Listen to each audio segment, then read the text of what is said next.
What's up, everybody? Joined today for the Hard Money Bankers live show with a special guest in a very warm location, Angela Lutzi Dellatorè. Thank you so much for joining us on this. Well, thank you for having me. Good. That name like rolls off the tongue. That's like the perfect name to by design, right? Especially being in Naples, Florida, Dellatorè, it kind of.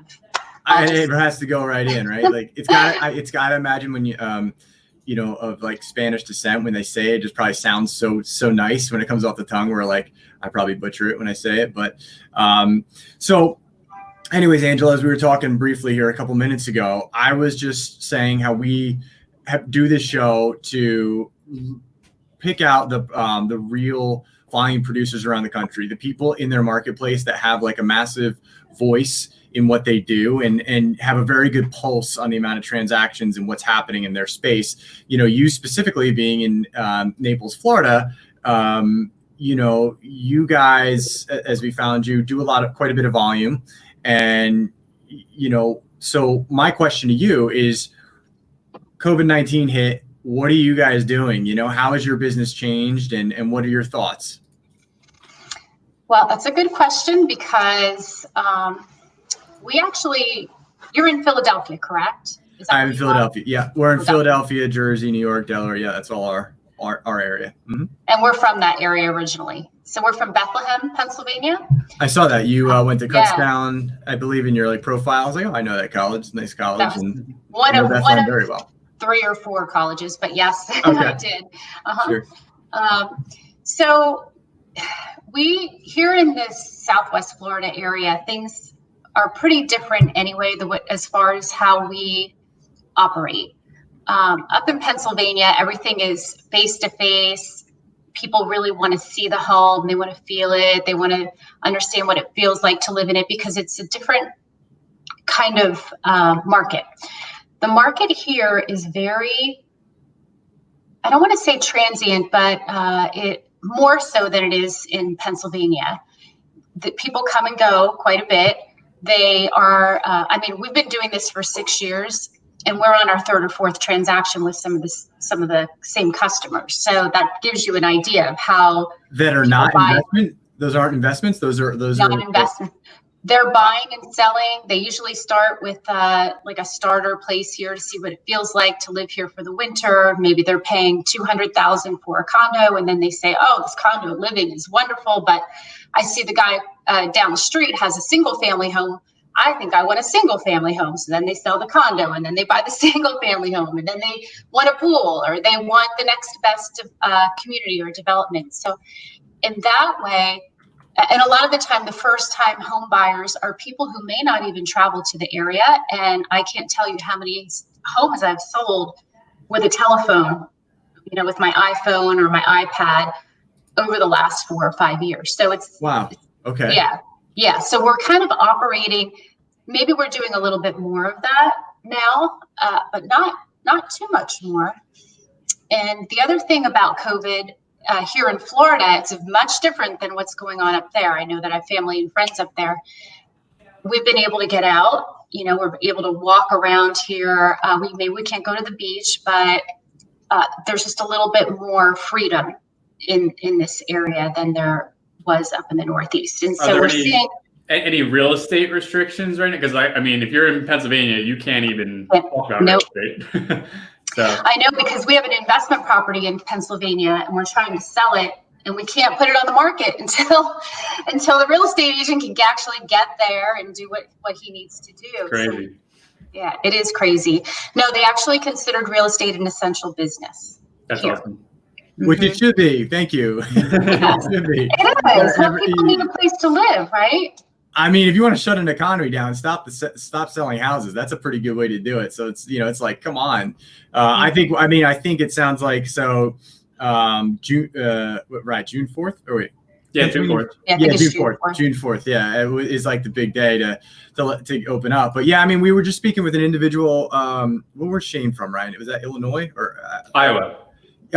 So, and it definitely seems like in the Northeast, we were definitely put on lockdown more than the rest of the country for sure. It seems like you guys are still moving about and doing business. I think it's super interesting though that you kind of already you're like, we're already doing business the way that most of the rest of the country is going to end up doing business, just by the nature of like your clientele. Like you were basically, I mean, the way we look at this is moving forward, it's going to just be virtual shopping. Like why? And it's like, why not? Right? Like why would you not do, why do you have to go to the open house for something you could do a virtual 3D tour on anyway? Or, these things that I would rather sit home from here and look at 10 houses and then call Angela and go, hey, look, these 2 look really good. Let's go take a look. Yes. As opposed to, hey, Angela, can I go take a look at 10 houses? You're like, that's a lot of days. It's so inefficient. So I think that'll be really cool. And it sounds like now your clientele though is very, Naples, Florida, generally speaking, is high end, right? I mean, your clientele is, so they do buy 2 and 3 and 4 houses because they have the expendable income. Naples probably doesn't suffer the same way that like the rest of the country would. So up here, the high end market feels it more, but Naples income probably in general is just way higher than most areas of the country. So did you guys not really see much of a dip in terms of demand from the higher end clientele, or? I would say it's probably about the same, and maybe even a little bit. I guess the next couple of months are going to play out. We will see what happens. I feel like we've been receiving a lot more phone calls from people in the Northeast who are like done.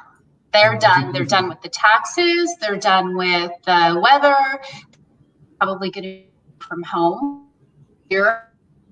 My brother-in-law works with Aventis in Bridgewater, New Jersey, and they told him already, you're going to be home until January of this year for sure. You're going to be working from home. So they own a house here that they use, not all the time, more seasonally, but they drove down here and they've been there, and they'll probably stay there for the next 6 months at least. So people are starting to imagine themselves in a different place in a year, in 2 years than they would have before the virus hit. Even people who are working full-time jobs are now able to work from a computer, which then gives them the ability to have gorgeous weather all winter long. It was, 70 to 80 degrees here. And it's not bad. No, I mean, yeah, gosh, Naples, Florida. I mean, it's one of the nicest places in the country, right? Like it's unusual. Mm-hmm. Right. So you're in a very fortunate situation. I guess, why not? Why not move to Naples and do business? Because most people that we've gathered from the show start to go, hey, like I can do all this virtually, and I didn't realize I could. So I think as people wake up and realize that, you're going to go, why am I doing this virtually from, the middle of Montana? I might as well be where it's warm in Naples, Florida, right? Like you're probably going to have a demand for that. Yeah, I do think so. I think that we will probably see a surge, unlike the rest of the country or other pockets of the country. I think some other places may too, but what's a little bit different, I focus on Bonita Springs, North Naples, and South Fort Myers. That's my area. I live in a community called Bonita Bay. If you ever have a chance, look it up online. It is absolutely gorgeous. But I think that we will see people coming here who maybe didn't consider it before. And I think other states that are set up the tax structure where that's similar to our state may also see that. But the difference between other states in Southwest Florida is that we are actually in a tropical zone. So all winter long, if you would watch the news, if there was a cold front sweeping across the whole country, we are probably not going to be as cold as the rest of the country ever. Or any other area, even north of Fort Myers. We just happen to be below that line. And, there are days when the temperature dips down to maybe 50s, high 50s, but that's such a rare occasion. So I think that's why I was just thinking. So the weather just started to it wasn't really that bad up here, but I'll go outside and get some tan when it gets to 55. So when it gets up to 55 is when I'll be like, all right, I can tough it out and lay out. When you're down there, you're probably throwing on a hoodie and bundling up at 55. Yeah. But I guess your body adjusts to it. So what are you guys, what is your team doing? Anything different at all that I think you and your husband, am I correct on that? Mostly, yeah, my husband and I are the brokers. Well, my husband's the broker, and I also have a broker's license, but we own our company. We like to call ourselves a boutique agency because we are not affiliated with any of the larger brokerages out there. That gives us the ability to really put our money, our marketing dollars exactly where we think that they matter for the people who list with us. We do have we actually have 2 independent agents, and then we have 2 full-time employees. Actually, we had 3 independent agents. I'm sorry. One is very, very part-time right now. So the other 2 are working full-time independently. And then we have the full-time employees who do nothing but assist us. We've had over 200 transactions in the last 24 months. Just my husband and I. Mm-hmm. That takes a couple employees to do that.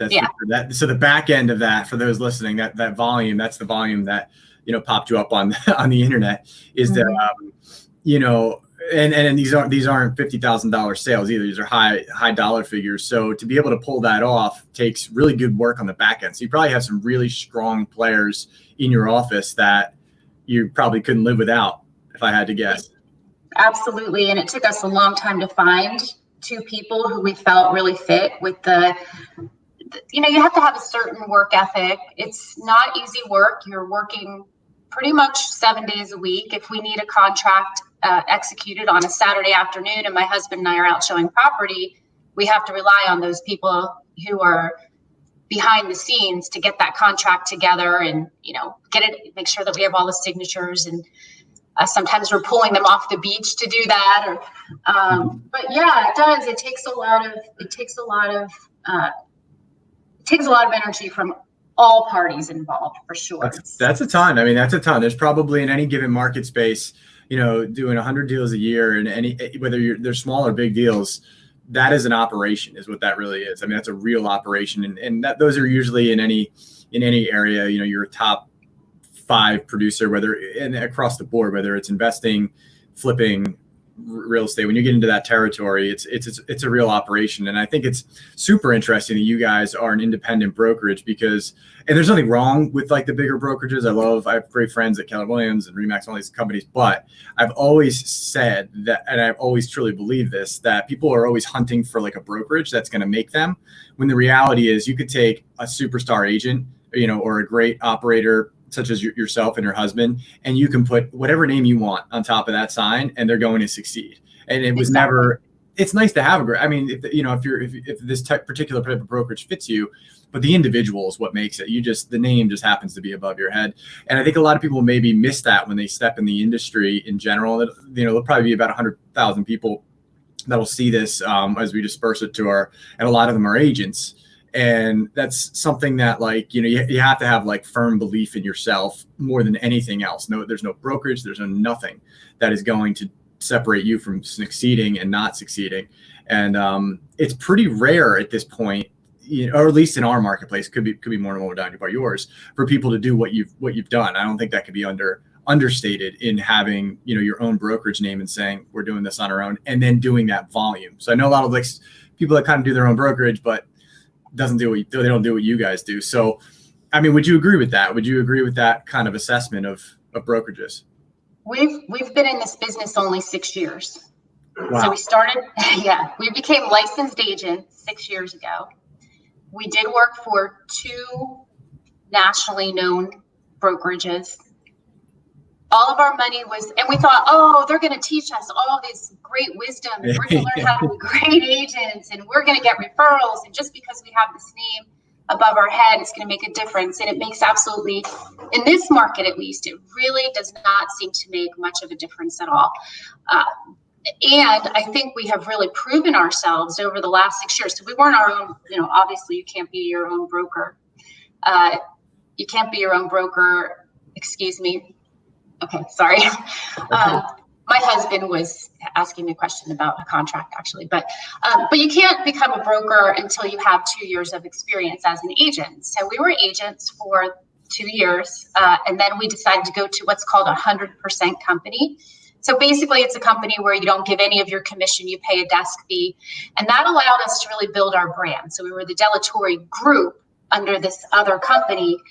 And then the brokers split in that company, and one went to one company and the other. There was big falling out between the 2 brokers. And we said, well, what are we going to do? Are we going to go with the broker that we really, feel that our values match the best with, or now that we are brokers ourselves, are we going to become our own real estate company? And we said, let's just take the risk.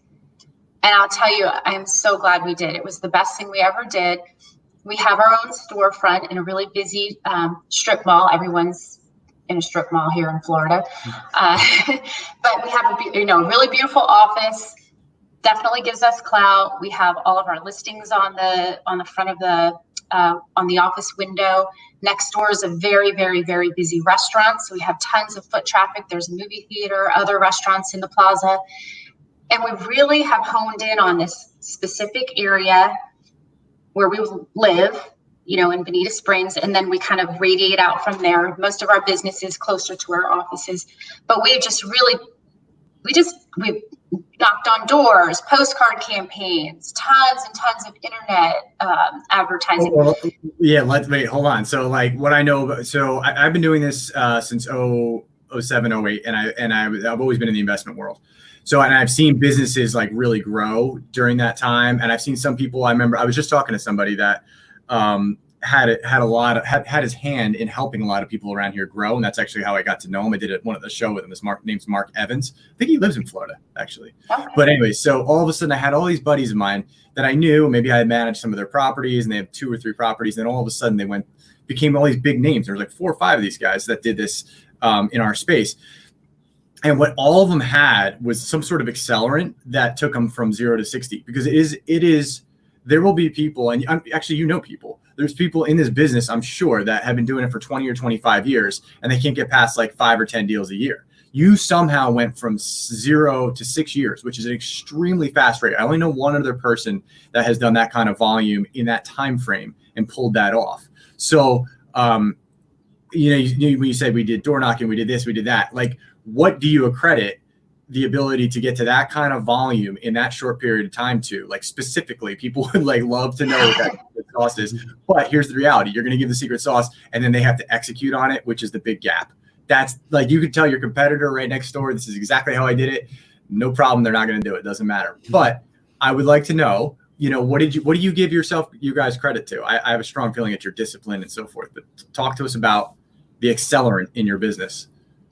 Oh boy. I remember the Keller Williams book, can't think of the name, The Millionaire Real Estate Agent or something like that. I remember reading that and going through the book in the beginning, and it was reading Greek to me, because when you don't actually have the experience under your belt and you're trying to become a great real estate agent, you don't really understand what they're saying in that book. But when you go back to read it a year later, 2 years later, it starts to make sense. One thing that he points out over and over again is you have to have it. There's nobody that you can give it to. You can't teach it. You can't. It has to be a burning desire in you, and it has to be a true love for what you're doing. And I've always loved to work. I think it just it's my family owned restaurants when I was growing up. My dad bought and sold real estate. I got through college, a master's degree. I had my own counseling practice. So I think I already had the discipline from early on, since probably I was 13 years old and my parents opened this restaurant. We had to serve ice cream from the window. I didn't like it at the time, but we had to do it. So I do think it's discipline. It's follow through. Mm-hmm. It's absolutely 100% follow through. It's being able to juggle a lot of things all at one time, because if you have 10 customers all at one time, or clients, or whatever you'd like to call them, you need to really keep track of where they are in the process. And I use my email kind of as my filing system and keeping track of who's doing what. And my husband always keeps everything as new if it's important. And that's kind of how we follow along with what we're doing. I can't say that it's any one thing in particular, but I will also say this is important. If people need to pay attention to this part, this is not a sales job. There is no way on earth this is a sales job. This is a relationship building business. So if you cannot maintain a good relationship with people, if you have to have a lot of patience, and you have to truly, truly, truly be invested in what they're invested in. You have to understand what they want. You have to do whatever you can to walk in their shoes. You have to hold their hand. You have to help them feel less anxious, because it's an anxiety provoking, no matter what. If you're a buyer or seller, you're going to feel anxious. I know we even feel anxious even now if we buy another investment property. It's, it's scary. So you have to understand that. And you can't walk in and sell a house. To me, I hate when I walk in and there's a broker there or an agent going on and on about how beautiful this is or how beautiful that is. It doesn't matter what somebody says to you inside of a house. Either you love it and it feels like home, or you want to get out the door as fast as possible. So that's important too. I mean, I don't know if that's a good answer. Yeah, no, I think there's just so much depth to some of the things you just said that you can't, like, on the surface, it sounds very like, so, the way, all right, so take like the way you organize your email inbox. I can usually tell somebody's talent level. Like, so I used to, one of the things I did before I was in private lending was I owned and operated a very large management company. And I could always tell, because that was something I had always done, the way I organized my life and the way like I would deliver and follow through and those kind of things. And it just became like who I was and the nature behind what I do.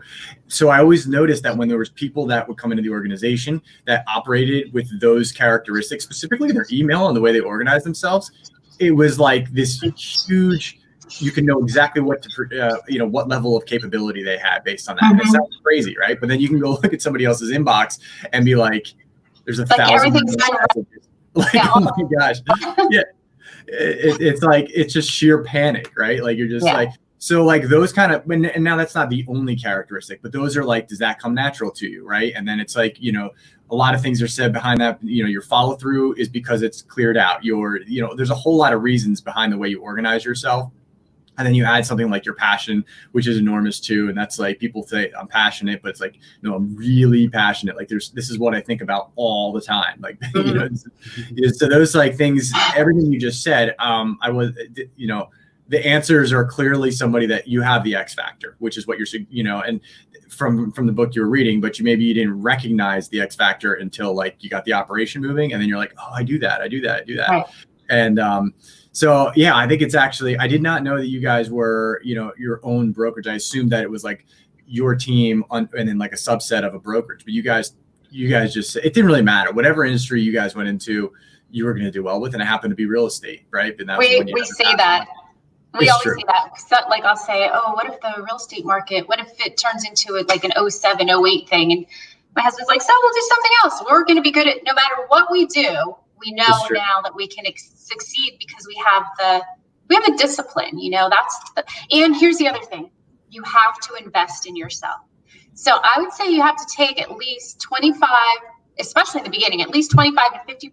It's hard to do this because you're making these big commission checks and they're so appealing. You're like, oh my gosh, a $15,000 check or a $30,000 check or a $60,000 check. That's so much money. But the truth is, you have to make sure that you put it. That's the other thing. We're very disciplined with our finances. So you have to put your money away for taxes. You have to make sure that you're taking 25% of that and putting it right back into the marketing and the business or whatever, wherever, we have high expenses, high overhead. And we have to count. We're constantly looking at the budget and we're saying, well, can we cut corners here? We're really careful about not taking the money away from the marketing piece of it, because that really drives the business. But I see so many agents who are so afraid to take that money that they're making and put it back into the business. But if you do that, that's like a huge vote of confidence for yourself. You're saying, I know that I'm good enough and that if I put this money back into the business, it's going to come back to me 5-10-fold, who knows how. Yeah, that was one of the biggest learning curves that I had in building business. I did not have the acceleration that you guys did. It took me 2 businesses till finally I got it all caught on. But I think you're a little younger than us, so you get it. maybe. But the thing with that was, like, in the beginning, I would notice that I would turn the faucet on and off with my marketing, and eventually I caught on, and I was like, oh, like this business, every business lives and dies by its marketing. And since one of the first things that we heard when we started these interviews during this lockdown, and in my market more so, but everybody said, I'm looking at my expense sheet. And one of the things that a few people said was that they were cutting back on their marketing. And I was like, in my head, when this happened, before anything had to be looked at, we were like, double down on everything. So we doubled our market. We were like, if there was something I could apply towards marketing, the money was going towards that.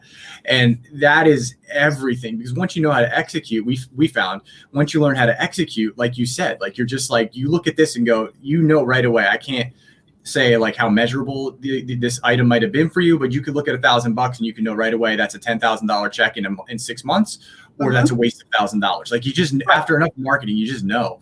So when you have the opportunity to capitalize, like your competitors, now I don't, depending on how they were affected down there, if they don't make that move to double down on their marketing, that's your moment to capitalize on market share due to your increased marketing, right? So that's a huge takeaway. But the fact that you guys did that and the way you were able to balance, I've seen people accelerate in short periods of time, but then really make mistakes because of the finances, which you just said, you guys are extremely disciplined in it. So Ryan knows who I'm talking about. There's only one other individual I bumped into. He's a mega wholesaler up here, and his speed and adaptability in understanding business. I was like, dude, I learned half the speed that you learned this at, and I made mistakes to get to where he was, and you guys somehow have gapped that, which is a really, really rare attribute. We made some mistakes. I wouldn't say that we didn't make any. There were times that we've hired people and we were like, oh my gosh, this is such a bad idea. I think initially we felt a little lost, because it was a brand new business and we were maybe spending too much time doing one thing than another. In the very beginning, our first real marketing, it wasn't a mistake. We were worried it was going to be a mistake, but the first real investment that we made for us, it seemed like a huge amount back then, was $500 a month to Zillow to capture part of a zip code to get these leads coming in. And we're like, oh my gosh, we're going to commit to this. This is so much money. And because they had to do it for 6 months, so we didn't know where it was going to go. That Friday, we had a phone call. We committed to it on Wednesday. We had a phone call on Friday. We sold maybe a $350,000 house that week with that, because of that 500. And then he referred us to his dad and then his brother, and then everything just kept growing. And now we put like 20 grand into Zillow for our leads, because really, and we get, and it always is going to come back at the same rate. So we know that it's hard every month to be like, or every 6 months when we renew the contract, we still have that conversation. And then we look at our numbers and we say, well, of course we have to do it. There's no, right? That's the right duration too, that I think a lot of people will skip, is you went 6 months of testing this $500. You didn't just do like 1 month and it didn't work, so you bailed out of Zillow, right? You committed to the 6 months. You verified that, hey, is this not going to work? Because even us, like, we're always looking for new marketing techniques, whatever it is. And, we're very critical in the sense of like, all right, it's $500. Like, yeah, it's only $500, but we treat it like it's a very important $500, right? And then once we know that $500 just made us $3,000 in 1 month, now it's like, okay, because we ran this test for 6 months, and that's real estate. You got to run it for 6 months, got to run it for a year, and then you back out your numbers. And then you find out where you're taking money. Okay, let's pull some money from over here and put it in there, right? So, it's really important just to capture, if you're in real estate, that you're not doing just a 1 month here, 1 month there. You're committing for 6 months at least for whatever marketing. A lot of lenders. So we've had lenders who, I don't know how much you know about the Zillow platform, but sometimes lenders can also share the expense, share the cost of the. I've done that. It's a little for private lenders. It's a little bit of it's a little tricky. Yeah, but right. I'm very, very familiar with it. Yes. But here's what happens. So these lenders are not private lenders, but they'll jump in with us, and the only lenders who end up who do well are the lenders who do a 6 month or more commitment. But we've had lenders, they'll jump in and they're like, oh, I didn't make anything this month, I'm going to jump back out. Oh, maybe I'll do a little bit more. And they're like, no, that's not how it works. This isn't going to go anywhere if you do it that way. But people people have to learn for themselves, everybody. And I think it's the same way with real estate agents too. They think, oh, I'll try $200, and then something, doesn't go anywhere for that month. And then it's consistency over time. We look at it and always say, like, the energy of today pays you in 90 to 120 days. Like, so whatever you do today, and therefore, and also if you don't apply the energy, you go in like 90 days, you're like, I don't have any business, I don't have any leads, what's going on? It's because whatever you didn't do 90 days ago, that's what it is. It's what you do today. So it's like, and then you have to do it for 3 or 6 months, and then you can look back on it. Some people track very heavily with different phone numbers to tell exactly what that backed out in. At this point, we just, I'm sure you've done enough transactions, what's paying, what's not. We do have a question here from Tom Angelucci. He says, lived in Fort Myers for a bit, loved it down there. And he says, is there a good market for fix and flips down there, buy and hold apartment buildings as well? I have no idea. You would have to tell us. Fix and flips, that at one point, I think the market was really strong. I probably wouldn't do anything at this moment. I mean, you can always find a deal. Deals are a lot less common than they were even 5 years ago. We've done a few ourselves. I think holding property is not a bad idea. And especially in this market, now's a good time to buy, to rent, over the long term. Money's cheap, as everybody knows right now. The interest rates are low. So I think, and my husband and I we invest in this market. So if we see a good deal, we grab it. We have, I think, 4 investment properties in this area right now. And we'll probably buy another one once that Pennsylvania house sells. We're going to take that money and put it back into this market. This market is very, very strong seasonally. So, and you can actually find you can get very good rental income annually as well. So I think if you're going to buy something and hold it, it's a great market. Opportunities to fix and flip are a little bit less common right now. Awesome. Well, Angela, I'm not going to take too much more of your time. I always like these meetings because I kind of know like the background of the person that I'm bumping into, unless in my local market, I know people personally, but like, it's really cool to see the themes of people that succeed in their areas. And, some of the stuff I learned genuinely during the interview is interesting. So, but if people wanted to contact you, I have is that the right contact number on the screen? Would that work on your website? 239, yeah, 239. Yes, that's it. Yes, it's right. And they can go to your website if they want. And it was awesome doing this with you. Hopefully we can do it again in the future. And if I'm ever going to buy a house in Naples, Florida, you are the person I am calling. So, all right. And if I'm back in Pennsylvania, I'll look you up and we'll have a cheesesteak. Sounds good. Thank you, Angela. All right. Thank you. All right. Take care. Bye-bye.